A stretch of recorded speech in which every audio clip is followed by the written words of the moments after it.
There are moments when something needs to be said, and you can feel it building beneath the surface.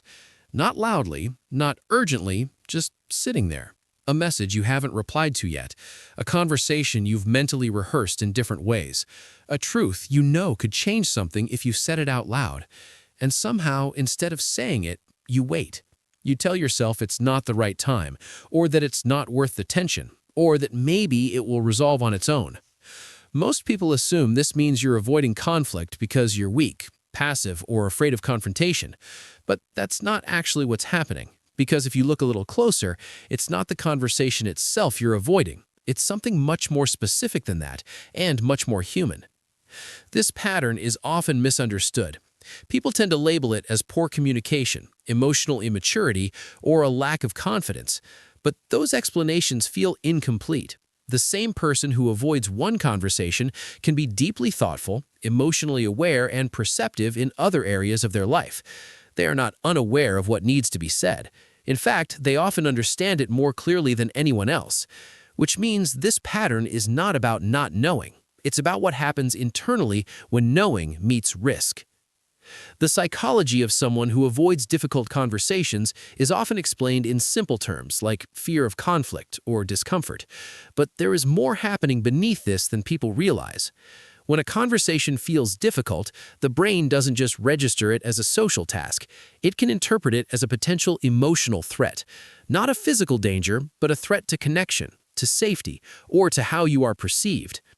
There is a part of the nervous system that constantly scans for situations that could lead to rejection, disapproval, or emotional rupture. When it senses that possibility, even subtly, it doesn't always respond with obvious fear. Sometimes it responds with hesitation, delay, or quiet avoidance that feels almost logical. You're not running away, you are regulating. Avoiding the conversation often brings temporary relief. Your body relaxes, the tension drops, and the immediate discomfort fades.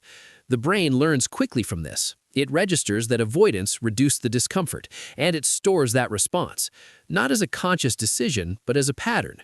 Over time, this creates a loop where discomfort arises, the conversation feels risky, avoidance reduces tension, and the brain reinforces avoidance.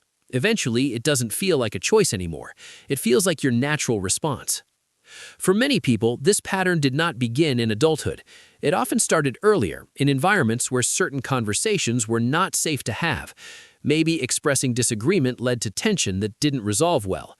Maybe speaking up created conflict that felt overwhelming. Maybe emotions were dismissed or misunderstood. Or maybe there was an unspoken expectation to keep things calm and avoid making situations worse. The nervous system adapts to those environments in intelligent ways. It learns what preserves connection and what reduces friction. Sometimes what it learns is that silence keeps things stable and avoidance prevents escalation. Not saying something can protect something important. So this pattern is not random. It is adaptive. It is the result of a system that learned how to navigate complexity while maintaining a sense of safety.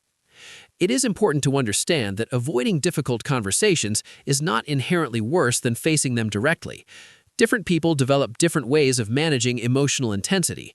Some move toward it, and some move away from it. Both are forms of regulation. Both are attempts to maintain stability. There is no universally superior style, only different adaptations shaped by different experiences. At the same time, this pattern carries a quiet complexity. While avoidance can protect you from immediate discomfort, it can also create a different kind of tension over time. Unspoken things do not disappear. They linger.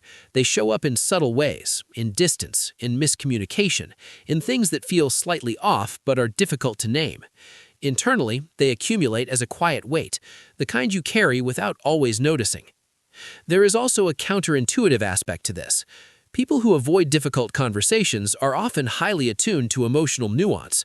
They notice tone, timing, and subtle changes in behavior. They can sense when something is off before it becomes obvious. Because of this awareness, they don't just see the conversation itself. They see all the possible outcomes of it, how it might be received, how it might change the dynamic, and what it could disrupt. This means the hesitation is not rooted in indifference. It is often rooted in care. But that same awareness can create an internal conflict. One part of you wants clarity, while another part wants stability. Sometimes silence feels like the only way to preserve both, even if only temporarily. There is another layer that often goes unnoticed. Avoidance can sometimes reflect a form of emotional precision. Instead of reacting impulsively, you hold back, you wait, you think, you try to understand the situation fully before stepping into it. From the outside, this may look like avoidance, but internally, it can feel like carefulness, like you are trying to approach the situation in the most thoughtful way possible. The challenge is that some conversations do not become easier with time.